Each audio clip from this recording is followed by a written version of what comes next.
మన స్కైలాబ్ బాబు చివరి స్పందన మనం 6 గంటలకు ముగించాలనుకున్నాం. ఒక్క 15 నిమిషాలు లేట్ అయింది. సభాధ్యక్షులు మిత్రులారా, నేను చివరిగా ఒకటే మాట చెప్తాను. ఈ వేదిక మీద ఉన్న పెద్దలందరికీ ఆల్రెడీ రాములు గారే ఓటేస్తానని చెప్పాడు. అయితే జి రాములు గారు అంటే వాళ్ళ ఇంటి పేరు గుండమల్ల రాములు. కానీ వరంగల్లో నాకు చిన్నప్పుడు తెలిసింది ఏంటంటే గుడిసెల రాములు అని పేరు ఉండేది. అంటే గుడిసెలు వేయించేది అన్నట్టు. అక్కడ సుమారు 30,000 గుడిసెలు వేయించినటువంటి చరిత్ర నాగయ్య గారు, రాములు గారు వీరికి ఉంది అనేటువంటిది ఒక గొప్ప అంశంగా నేను మీ దృష్టికి తీసుకొస్తున్నాను. అదేవిధంగా హైగ్రీవాచారి ల్యాండ్ అంటే ఈరోజు కోట్ల రూపాయల విలువైనటువంటి భూమి.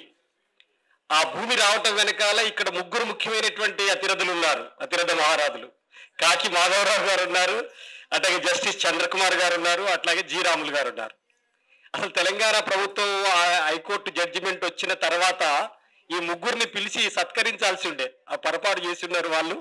ఇప్పటికైనా లేకైనా ఆ భూమి ప్రభుత్వ పరమైందంటే ఈ ముగ్గురు యొక్క మహానుభావుల యొక్క కృషి అనేటువంటిది నేను చెప్పదలిశాను. అట్లాగే ఎమర్జెన్సీ టైంలో కూడా చాలా నిర్బంధమైనటువంటి పరిస్థితులలో కూడా ఒక ఆదర్శ వివాహం, అట్టడుగునటువంటి ఒక దళిత కులంలో అప్పర్ క్యాస్ట్ గా భావిస్తున్నటువంటి సమాజంలో ఒక రెడ్డి సామాజిక తరగతులు ఉన్నటువంటి యువతిని పెళ్లి ఆడినటువంటి స్థితి, అది కూడా ఒక ఆదర్శమైనటువంటి జీవితం జి రాములు గారిది అనేటువంటిది నేను చెప్తున్నాను. తర్వాత ఎమర్జెన్సీ కాలంలోనే ఉస్మానియా యూనివర్సిటీలో మా ప్రాంతం నుంచి, అంటే మహబూబాబాద్ ప్రాంతం నుంచి ఒక పోస్ట్ గ్రాడ్యుయేట్ స్టూడెంట్ నాకు తెలిసి లేడు దళితుల్లో, రాములు గారు తప్ప నాకు తెలిసి. మా నాగయ్య గారు వాళ్ళకు తెలిసి ఉంటుంది, వాళ్ళు ముందు తరం వాళ్ళు కాబట్టి.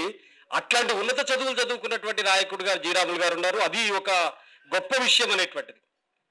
పార్టీలో కూడా తనకు ఉన్నటువంటి అభిప్రాయాల్ని, పార్టీలో భిన్నమైనటువంటి అభిప్రాయాల్ని వ్యక్తం చేసేటువంటి ధైర్యం, శక్తి అనేటువంటిది అందరికీ కొన్ని సందర్భాల్లో ఉండదు. తను వ్యక్తం చేస్తూనే పార్టీ యొక్క ఉమ్మడి అభిప్రాయాన్ని కట్టుబడి ఉండేటువంటి ఒక అకుంఠిత దీక్ష, క్రమశిక్షణ అనేటువంటిది ఆయనలో ఉన్నది అనేటువంటిది నేను చాలా సందర్భాల్లో ఆయన నుంచి చూసినటువంటి ఉన్నాయి అనేటువంటిది మీ దృష్టికి తీసుకొచ్చాను. తర్వాత వీరయ్య గారు మాట్లాడుతున్నప్పుడు మీరు చూశారు, నేను ఒక శిష్యుడిని గురువు గురించి ఏం మాట్లాడాలని చెప్పారు. వీరయ్య గారు కానీ నాగయ్య గారు కానీ అది ఎప్పుడు తెలిసిందంటే ముషీరాబాద్ ఎమ్మెల్యేగా వీరయ్య గారు పోటీ చేశారు. పోటీ చేసినప్పుడు మీ గురువు ఎవరని చెప్పి విలేకరులు అడిగితే నా వెనకనే ఉన్నాడు నా గురువు అంటే ఆయన జి రాములు గారు. అప్పటిదాకా మాకు తెలియదు ఆయన గురువు అని. అట్లాగే నాగయ్య గారు పార్టీ కేంద్ర కమిటీ సభ్యులుగా ఉన్నారు, ఇక్కడ వేదిక ఇక్కడే ఉన్నారు. వారు కూడా వారి శిష్యరికంలో పెరిగిన వారు అనేటువంటిది మీ అందరి దృష్టిలో ఉండటం కోసం మేము, అంటే కార్యకర్తలు ఎక్కువ మందిని తయారు చేసినటువంటి నాయకుడు పార్టీలో. నాకు తెలిసి వరంగల్ జిల్లాలో ఎక్కువ మంది కార్యకర్తల్ని ఉత్పత్తి చేసినటువంటి ఒక గొప్ప నాయకుడుగా కామ్రేడ్ జి రాములు గారు ఉంటారని చెప్పడానికి ఎక్కడ సందేహం లేదు అనేటువంటిది నేను మీ దృష్టికి తీసుకొస్తున్నాను. అట్లాగే చివరి మాటలు ఏమిటంటే, జి రాములు గారి నుంచి స్ఫూర్తి పొందే విషయాలు ఏమిటంటే, తాను బహిరంగ సభల్లో ఎక్కువ ఉపన్యాసం చేయకపోయినా వ్యక్తిగత చర్చల ద్వారా కమ్యూనిస్టు పార్టీకి ఎంతటి వ్యతిరేకినైనా లేకని, కఠోరమైనటువంటి వ్యక్తినైనా లేకని, బాగా వ్యతిరేకైనా లేకని సానుకూలంగా మార్చగలిగేటువంటి సామర్థ్యం ఉన్నటువంటి నాయకుడు జి రాములు గారు అనేటువంటిది చెప్పదలిశాను. చివరిగా ఈ వేదిక మీద ఉన్నటువంటి ఉద్దండులు మీ అందరికీ తెలుసు, వీరందరూ వస్తున్నారు అని చెప్పేసారంటేనే ఈ సభ పునీతమైనటువంటి పరిస్థితి ఉంది.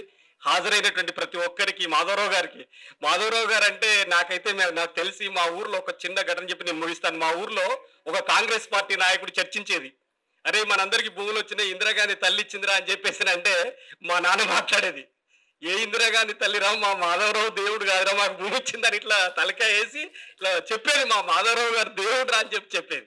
అంటే 4 ఎకరాల 14 గుంటలు మా ఊర్లో ఒక దళిత కుటుంబానికి దక్కింది అంటే బికాజ్ ఆఫ్ మాధవరావు గారు అనేటువంటిది. ఆ పేదలందరికీ భూములు దక్కినాయి అని చెప్పేసానంటే మాధవరావు గారు. ఇట్లాంటి చాలా మంది ప్రముఖులు దీంట్లో హాజరయ్యారు. ఈ సభకు హాజరైనటువంటి గౌరవ పెద్దలు, హాజరైన మీ అందరికీ పేరు పేరున ఇంతసేపు ఓపికగా కూర్చున్నందుకు మీ అందరికీ పేరు పేరున ధన్యవాదాలు తెలియజేస్తూ ఈ సభ ఇంతటితో ముగిసిందని చెప్పేసి ప్రకటిస్తూ, ఆ పుస్తకం 150 రూపాయలు అయితే ఇప్పుడు మాత్రం 100 రూపాయలకు